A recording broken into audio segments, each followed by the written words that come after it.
ভবিষ্যৎবাণী নেই। ভবিষ্যৎবাণী আমার আল্লাহ জানেন। ওই জন্য তো ইসলামে হাত দেখানো হারাম। কেউ যদি কেউকে হাত দেখায়, গণককারকে, তার ঈমান চলে যাবে। লটারির টিকিট হারাম কেন? অনেকজন বলে চল আজকে একবার ভাগ্যটা পরীক্ষা করব। ভাগ্যের মালিক তো আল্লাহ, তুই কি পরীক্ষা করবি? কথা বলে, ভাগ্যের মালিক কে? আল্লাহ। এক নম্বরই মানুষ ভাগ্যকে পরীক্ষা করতে চাই, ওই জন্য হারাম। রোজার 1 মাস আগে একটা হাওড়ার ছেলে ফোন করে বলছে, হুজুর একটু লাইন বলে দেন। কিসের? বরকত মোটেই পাচ্ছি না। ক টাকা ইনকাম করিস? বলে দিনে 700। 3 7 কত বলুন? কথা বলে না? 21,000।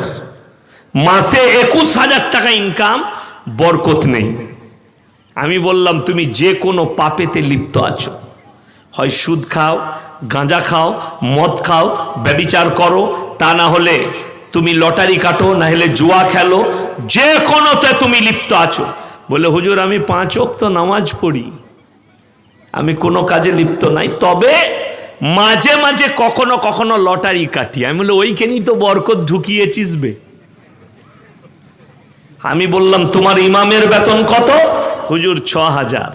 আমি বললাম তোকে যদি 21,000-এ লটারি কাটতে হয়, তোর ইমামকে কি করা দরকার? 6,000-এ রোজ 2টো করে কাটা দরকার। কথাটা বুঝতে পেরেছেন না পারেননি?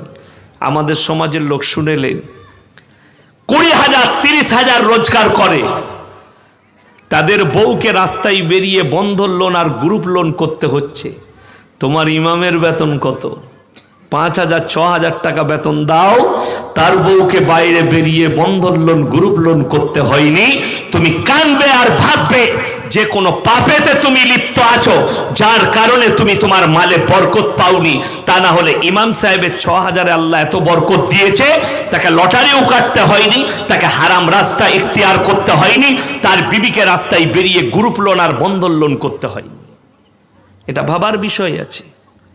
আল্লাহ এত বরকত কেন দিয়েছে? বুখারী শরীফের riwayate আছে, যারা আল্লাহর রাস্তায় দিনের পথে থাকবে, আল্লাহ মৃত্যুকাল পর্যন্ত তাদেরকে ইজ্জতের রুজি দান করবেন। জোরে বলুন সুবহানাল্লাহ। আপনারা দেখুন না আজকে জলসার মজলিসে আমাদের খাবার জানেন? আমি বলবো না আমাকে কি কি খাওয়াইছে, বলে দিলে আপনাদের মনে মনে শালা এত কিছু খাওয়াইছিস বে ওকে, ওই জন্য বলবো না। আমাদের মৌলবীদের খানা আলাদা, দাস্তার খানা আলাদা, আল্লাহর তরফ থেকে, আল্লাহর কৃপায়, আল্লাহর দয়ায়। কেন? খালি দিনে